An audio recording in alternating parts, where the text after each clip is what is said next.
حضرت اسید بن حضیر رضی اللہ تعالیٰ عنہ ایک صحابی ہیں جو حضور سے مزاح کر دیا کرتے تھے اور حضور ان سے مزاح کر دیا کرتے تھے، اور آقا کریم علیہ السلام کے پاس کھڑے ہو کر کے وہ ایسی گفتگو کرتے کہ لوگ خوش ہو جاتے۔ آقا کریم کی طبیعت کے اندر سختی نہیں تھی۔ اللہ تعالیٰ فرماتا ہے لو کنت فظا غلیظ القلب لانفضوا من حولک، اے محبوب اگر تو ترش مزاج ہوتا، تیرے ماتھے پہ شکنیں آتی ہوتی تو اتنے لوگ تیرے گرد جمع نہیں ہوتے۔ یہ جو بکل مار کے بیٹھے رہتے نا، کسی سے ہنس کے بولتے بھی نہیں ہیں، یہ ان کا اپنا دین ہے۔ رسول اللہ سے بڑھ کر تبسم کرنے والا کوئی نہیں تھا، متبسم رہتے تھے حضور۔ جب اکیلے ہوتے تو پھر متفکر رہتے، جب لوگوں سے ملتے تو پھر متبسم ہو جاتے، اور حضور دہک نہیں کرتے تھے۔ لیکن کبھی کبھی کوئی ایسی بات ہوتی تو حضور اتنا بھی مسکراتے کہ حضور کی داڑھیں بھی صحابہ کو نظر آتی۔ صحابہ سے مذاق کر لیتے، صحابہ حضور سے مذاق کر لیتے۔ ایک صحابی کا نام ظاہر بتلایا جاتا ہے، اور وہ ایک دیہات کا رہنے والا تھا، اور حضور فرمایا کرتے تھے یہ ہمارا دیہات اور ہم اس کے شہر ہیں۔ اچھا، وہ مسجد نبوی کے آس پاس گھاس لا کر کے بیچتا تھا، اپنے گاؤں سے کاٹتا اور یہاں بیچتا، اور یہاں جو پیسے ملتے اس کی چیزیں اپنے دیہات کے لیے لے جاتا۔ ایک دن وہ گھاس بیچ رہا تھا، حضور گزرے، دیکھا کہ ظاہر بیٹھا ہوا ہے، حضور پیچھے سے گئے چپکے سے اور اس کی کولی بھر لی۔ یہ کسی کے پیار کو دیکھنا ہونا کہ یہ میرے سے کتنا پیار کرتا ہے، تو وہ بیٹھا ہو تو اچانک پیچھے سے جا کے اس کی آنکھیں بند کر لیتے، اس کو کہتے ہیں کولی بھرنا۔ اب دیکھتے ہیں آپ کہ یہ میرا نام لیتا ہے کہ نہیں لیتا۔ ہر وقت کہتا ہے جی میں تجھے ہی یاد کر رہا تھا، اب پتہ چلے کہ مجھے یاد کرتا ہے کہ نہیں کرتا، کس نمبر پہ میرا نام آتا ہے۔ آپ دیکھتے چیک کرتے نا کسی کو، اور اگر وہ بوجھ لے نام کہ کون ہے، کس کے ہاتھ ہیں، تو پھر اس کی محبت کا بھرم رہ جاتا ہے۔ ورنہ آپ اس کو کہتے ہیں، ہر وقت کہتا ہے میں تجھے ہی یاد کرتا تھا، آج پہچان ہی نہیں سکا۔ اب حضور گئے نا چپکے سے جا کے حضرت ظاہر کی کولی بھر لی۔ اچھا، حضور کے ہاتھ آئے اور پتہ نہ چلے کس کے ہاتھ ہیں۔ اللہ اکبر، ان کو پتہ چل گیا کہ یہ ہاتھ میرے حضور کے ہی ہیں، تو انہوں نے پتہ کیا کیا، کچھ بتانے کی بجائے اپنی کمر کو پیچھے کیا، حضور کے سینے سے جوڑا رگڑنا شروع کر دیا۔ حضور آنکھیں دبائیں کہ بول بتا کون، لیکن وہ بولے ہی نہ، اور میں کہتا ہوں اس نے کبھی بھی نہیں بولنا۔ سفنے دے وچ ماہی ملیا، سفنے دے وچ ماہی ملیا تے گل وچ پا لیاں باواں، ڈر دی ماری اکھ نہ کھولا متا پھر وچڑ نہ جاواں۔ حضرت ظاہر بول ہی نہیں رہے اور حضور آنکھیں دبا رہے۔ پھر حضور نے خود ہی فرمایا اس غلام کو کون خریدے گا؟ اس نے کہا حضور میں تو بڑا سستا ہوں، مجھے کس نے خریدنا ہے؟ فرمایا تو اللہ کے ہاں بڑا مہنگا ہے، تو اللہ کے ہاں بڑا مہنگا ہے۔ تو صحابہ حضور سے مذاق کر لیتے۔ ایک صحابی کا ذکر آتا ہے وہ حضور سے عملی مذاق کرتا تھا۔ ایک تو ہے کہ گفتگو ایسی کرو کہ مزہ پیدا ہو جائے، ایک کام ہی ایسا کرو۔ وہ جاتا منڈی میں سبزی خرید لیتا، کوئی نیا پھل آتا خرید لیتا، حضور کی خدمت میں آ کے ہدیہ پیش کرتا، حضور قبول کرتے، خود کھاتے، جو پاس بیٹھے ہوتے ان کو کھلا دیتے۔ اچھا، اس کو دعا دیتے کہ یہ نیا پھل آیا تو نے ہمیں کھلایا، اللہ تجھے جزا دے۔ 2 4 5 دن بعد دوبارہ جب وہ منڈی جاتا نا، تو جس سے وہ پھل لیا تو ادھار ہوتا، وہ پیسے مانگتا، کہتا آپ تجھے حضور کے پاس لے کے چلو، یہ پھل تو میں حضور کے لیے لے کے گیا تھا۔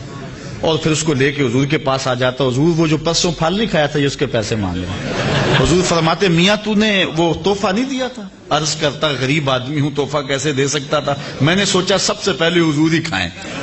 تو آقا کریم اس کی قیمت بھی ادا کرتے اور پھر دوبارہ دعا دیتے، پھل کھلاتا، مفت کھلاتا، 2 مرتبہ دعائیں بھی لے جاتا۔ تو یہ آقا کریم علیہ السلام کے ساتھ صحابہ کا یہ محبت کا انداز تھا۔ اللہ اکبر۔ یہ حضرت اسید بن حضیر بھی ایسے شخص تھے۔ اچھا، ایک دن کھڑے کھڑے حضور علیہ السلام سے باتیں چل رہی ہیں، تو حضرت اسید بن حضیر کے پہلو سے کپڑا ہٹا ہوا تھا، تو یہ ایسی باتیں سنا رہا ہے کہ لوگ خوش ہو رہے ہیں، لوٹ پوٹ ہو رہے ہیں۔ حضور نے اپنے ہاتھ کو ان کے پہلو پہ مارا، کہا چل بس بھی کر اب۔ تو حضرت حضیر کا رنگ جو ہے ایک دم بدل گیا۔ عرض کی حضور میں نے بدلہ لینا ہے۔ سب حیران ہے کہ حضیر کیا کہہ رہے ہیں، ابھی ہنس رہے تھے، اب کہتے ہیں میں بدلہ لینا ہے۔ حضور ناراض نہیں ہوئے، حضور نے فرمایا لے بھائی۔ اس نے کہا نہ، جب آپ نے مجھے تھپڑ رسید کیا تھا نا، تو میرا کش جو تھا، میرا جو پہلو تھا وہ برہنہ تھا، ننگا تھا، اس کے اوپر کپڑا نہیں تھا۔ حضور نے کپڑا ہٹا دیا۔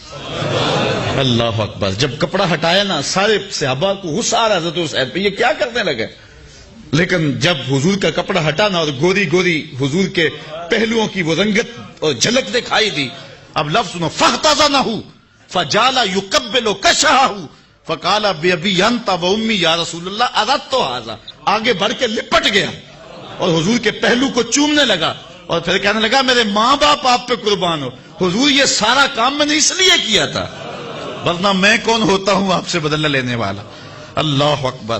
خندق کے موقع پر بھی صحابہ نے حضور علیہ الصلوۃ والسلام کے مبارک بطن کو دیکھا تھا اور حضور کے بطن پہ بندے ہوئے پتھر بھی انہوں نے دیکھے تھے۔ اس کے علاوہ بھی کئی ایسے مقامات آئے کہ صحابہ نے حضور کا بطن اقدس بھی دیکھا ہے، حضور کی پشت بھی دیکھی ہے۔ حضرت محرش بن عبداللہ روایت کرتے ہیں کہ حضور علیہ السلام کو میں نے ایک دن احرام باندھتے ہوئے دیکھا حج کا، تو جب حضور علیہ السلام احرام باندھ رہے تھے تو میں نے حضور کی پشت دیکھ لی، فَنَظَرْتُ إِلَىٰ ظَهْرِهِ كَأَنَّهُ سَبِيكَةُ فِضَّةٌ، ایسا لگتا تھا جس طرح چاندی میں ڈلی ہوئی ہے۔ اللہ اکبر۔ حضرت عائشہ سے روایت ہے کان رسول اللہ صلی اللہ علیہ وسلم واسع الظہر، حضور علیہ السلام کی مبارک جو پشت تھی وہ بالکل کشادہ تھی، واضح تھی۔ حضور کے سینے کے بارے میں حضرت ہند بن نبی حالہ روایت کرتے ہیں، کہتے ہیں کان رسول اللہ صلی اللہ علیہ وسلم عریض الصدر، حضور کا سینہ کشادہ تھا، اور اللہ خود کہہ رہا ہے لم نشرح لک صدرک۔ اللہ اکبر۔ حضور علیہ الصلوۃ والسلام کا سینہ جس طرح ظاہراً کشادہ تھا، اس طرح حضور کا سینہ باطناً بھی ماناً بھی کشادہ تھا۔ اور کتنا کشادہ تھا، ایک روایت دیکھیں، حضور فرماتے ہیں رأیت ربی عز وجل فی احسن صورہ، میں اللہ کو احسن صورت میں دیکھا۔ قال فیما یختصم الملأ الاعلی، ارشاد فرمایا کہ یہ فرشتے کس بات پہ بحث کر رہے ہیں؟ قلت انت عالم، میں نے کہا مالک تو بہتر جانتا ہے۔ قال فوضع کفہ بین کتفی، تو اللہ تعالیٰ نے اپنا دست کرم میرے دو کندھوں کے درمیان رکھا۔ دست کرم، دست قدرت، یہ متشابہات میں سے میرے دو کندھوں کے درمیان رکھا۔ پھر کیا ہوا؟ فوجدت بردہا بین ثدیی، اس کا دست قدرت یہاں آیا، ٹھنڈ میرے سینے میں پڑا۔ پھر کیا ہوا؟ فعلمت ما فی السماوات و ما فی الارض، پھر زمین آسمان کے اندر جو کچھ تھا سب کچھ میں نے جان لیا۔ اتنا کشادہ ہو گیا حضور علیہ السلام کا مبارک سینہ۔ حضور کے سینہ اطہر میں حضور علیہ السلام کا قلب اطہر تھا۔ اچھا، اعلی حضرت کا سلام آپ ہر جمعۃ المبارک کو سنتے ہیں، اس میں حضور کے معجزات کا بھی بیان ہے، اور حضور کے پائے انور سے لے کر کے حضور کے سر انور تک حضور کے ایک ایک عضو کا حسن بھی بیان ہوا ہے۔ کبھی ہونٹوں کا ذکر کرتے ہیں، پتلی پتلی گلے قدس کی پتیاں، ان لبوں کی نزاکت پہ لاکھوں سلام۔ کبھی سر کا ذکر کرتے ہیں جس کے آگے سرے سربراہ خم رہے۔ کبھی حضور علیہ السلام کی آنکھوں کی اور حضور کی ناک کا ذکر کرتے ہیں، نیچی نظروں کی شرم و حیا پر درود، اونچی بینی کی رفت پہ لاکھوں سلام۔ کبھی ہاتھوں کا ذکر، ہاتھ جس سمت اٹھے غنی کر دیا، موج بحر سماحت پہ لاکھوں سلام۔ کبھی سینے کی، کبھی پشت مبارک کی، کبھی کندھوں کا ذکر، ایک ایک عضو کا ذکر کیا۔ لیکن اعلی حضرت جب دل پہ آئے نا، حضور کے قلب اطہر پہ، پھر اعلی حضرت چپ ہو گئے، پھر قلم نے جنبش کی تو میرے امام نے لکھا دل سمجھ سے ورا۔ ہر عضو کا کوئی نہ کوئی قصیدہ میں نے لکھا ہے، لیکن اب دل کے بارے میں کیا لکھوں؟ دل سمجھ سے ورا مگر یوں کہوں، غنچائے راز وحدت پہ لاکھوں سلام۔ جب شک صدر ہوا نا حضور کا اور قلب اطہر نکالا گیا اور آب زمزم سے غسل دیا گیا، جس سال حضور جب معراج پہ جانا تھا، تو جبریل امین نے 2 لفظ کہے تھے حضور کے قلب اطہر کے بارے میں، وہی لفظ ملتے ہیں حضور کے دل کے بارے میں۔ اللہ اکبر۔ وہ بیان کرتے ہیں، امام بدر الدین عینی نے عمدۃ القاری شرح صحیح بخاری میں وہ لفظ لکھے ہیں، جبریل نے کہا واہ واہ قلب وکیع فیہ اذنان سمیعتان و عینان بصیرتان، واہ واہ کیسا دل ہے جس میں 2 آنکھیں ہیں جو دیکھتی ہیں اور 2 کان ہیں جو سنتے ہیں۔ اسی لیے فرمایا صحابہ اپنی صفیں سیدھی رکھا کرو، مت سمجھو کہ میں صرف آگے دیکھتا ہوں، جس طرح آگے دیکھتا ہوں میں پیچھے بھی دیکھتا ہوں، میں تمہارے رکوع بھی دیکھتا ہوں اور دلوں میں پیدا ہونے والے خشوع بھی دیکھتا ہوں۔ اور اقبال کہتا ہے چشم تو بینندائے ما فی الصدور، اے فروغت صبح آثار و دہور، چشمے تو بھی نندائے معافی صدور، تیری نظر تو سینوں کے چھپے راز بھی دیکھتی ہے۔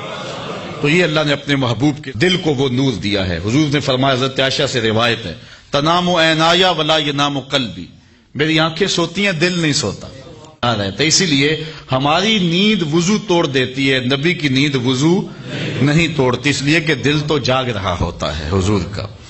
اللہ اکبر۔ حضور کے بازو کے بارے میں ایک روایت ہے، کان رسول اللہ صلی اللہ علیہ وسلم عشر ذراعین، حضور کے بازو پہ بال تھے، ابل الازدین والذراعین طویل الزندین، یہ بھی لفظ ہیں۔ اور ایک روایت میں کان رسول اللہ صلی اللہ علیہ وسلم عظیم الساعدین، یہ حضرت ابو ہریرہ سے مروی ہے کہ حضور علیہ الصلوۃ والسلام کے مبارک بازو عظیم تھے۔ اور اعلی حضرت فرماتے ہیں، جس کو بارے دو عالم کی پرواہ نہیں، ایسے بازو کی قوت پہ لاکھوں سلام۔ حضور نے کنکر پکڑے اور کافروں پہ پھینکے، شاہت الوجوہ اللہم ارعب قلوبہم وزلزل اقدامہم، تو خدا نے کیا کہا، وما رمیتا اذ رمیتا ولکن اللہ رما، اے محبوب یہ جو کنکر تو نے پھینکے، یہ تو نے تو نہیں پھینکے، یہ تو میں نے پھینکے۔ ذرا غور تو کیجئے، لوگ جدائی ڈال رہے ہیں اللہ اس کے رسول میں۔ اللہ کہتا محبوب یہ جو کنکر تو نے پھینکے، یہ کنکر جو تو حضور نے پھینکے ہیں نا، پھر کہا تو نے نہیں پھینکے، یہ میں نے پھینکے۔ ذرا غور تو کیجئے اس پہ، یہ جو کنکر تو نے پھینکے، یہ تو نے نہیں پھینکے، یہ میں نے پھینکے۔ وما رمیتا اذ رمیتا ولکن اللہ رما۔ ہمارے استاد فرمایا کرتے تھے کہ لوگوں کو غلطی لگ گئی ہے دین سمجھنے میں، ہم یہ نہیں کہتے کہ اللہ اس کے رسول کی ذات ایک ہے، اگر یہ کہیں گے تو کافر ہوں گے، یہ نہیں کہتے۔ ہم کہتے ہیں ذات ایک نہیں ہے لیکن بات ایک ہی ہے، ذاتیں دو ہیں لیکن باتیں دو نہیں، ذات ایک نہیں لیکن بات۔ تو کنکر محبوب نے پھینکے، اللہ فرماتا محبوب یہ میں نے پھینکے۔ اللہ اکبر۔ تو محبوب علیہ الصلوۃ والسلام کے وہ بازو، ان پر ایک حدیث سناؤں۔ ایک ظاہری حسن ہے نا بازو کا، اور ظاہری لمبائی ہے کہ موزونیت کے ساتھ حضور علیہ السلام کے مبارک بازو لمبے تھے، لیکن اس کا ایک اور مانوی قد بھی ہے، اور وہ حضرت عبداللہ ابن عباس بیان کرتے ہیں، کہتے ہیں نماز پڑھائی حضور نے، نماز پڑھاتے پڑھاتے حضور نے ہاتھ آگے کیا، بخاری کی روایت ہے، پھر پیچھے کر لیا، سلام پھرا تو صحابہ نے پوچھ لیا حضور آج آپ نے نماز پڑھاتے پڑھاتے ہاتھ آگے کیا پھر کھینچ لیا، کیونکہ صحابہ سمجھتے تھے حضور کی اداؤں کا نام دین ہے، تو یہ آج نئی ادا سامنے آئی ہے تو یہ بھی دین ہوگا۔ تو انہوں نے کہا کہ حضور ہم بھی ایسے کیا کریں، یہ نماز کا حصہ ہے، تو یہ آپ نے فرمایا کہ کیوں ایسا فرمایا؟ تو حضور نے فرمایا اصل بات یہ نہیں تھی، بات یہ تھی جنت میں کھجوروں کا ایک خوشہ لٹک رہا تھا، جنت میں کھجوروں کا ایک خوشہ لٹک رہا تھا، میں اس کو توڑنے کے لیے بازو بڑھایا تھا، پھر میں توڑنے لگا، پھر میں نے نہیں توڑا، اور اگر میں توڑ لیتا تم دنیا کے ختم ہونے تک کھاتے رہتے، ختم نہ ہوتا۔ اب جنت کہاں ہے؟ 7 آسمانوں کے اوپر، پہلے آسمان تک جانا ہو، عربی تازی گھوڑا ہو، بغیر کسی رکے ہوئے 500 سال تک دوڑے تو پہلے آسمان تک پہنچے، پھر اتنی ہی موٹائی، پھر 2 آسمانوں کے درمیان فاصلہ، پھر دوسرا، پھر تیسرا، پھر فاصلہ، پھر کہیں جنت، جنت کا درخت بھی ایک 500 سال کی اونچائی پہ ہوتا ہے، اور حضور نے یہاں سے ہاتھ اٹھایا اور وہاں پہنچا دیا۔ وہاں تک جا سکتا ہے، ضرورت وہاں تک تھی کیونکہ پھل وہاں لگا تھا، اگر آگے بھی لے جانا چاہتے تو جا سکتا تھا، کیونکہ پھل وہ توڑنا اس لیے وہاں تک پہنچایا۔ میں اور آپ اپنا ہاتھ اٹھائیں تو کتنا اونچی جائے گا؟ 3 فٹ اونچا، اس سے تو نہیں جاتا۔ ہاں نظر میری اگر چھت نہ ہو درمیان میں تو دوسرے تیسرے آسمان کے ستارے بھی دیکھ لیتی، آپ کی نظر بھی دیکھ لیتی۔ میرا ہاتھ 3 فٹ تک جاتا ہے اور نظر تیسرے آسمان تک جاتی ہے، اور جس کا ہاتھ جنت تک جاتا ہے نگاہیں کہاں تک جاتی ہیں؟ اچھا غور کرو، میں یہاں کھڑے ہو کے دیکھوں تو نظر کہاں تک جاتی ہے؟ آسمان تک، اور محبوب جب عرش پہ کھڑے ہوں گے تو پھر نظر کہاں تک گئی ہوگی؟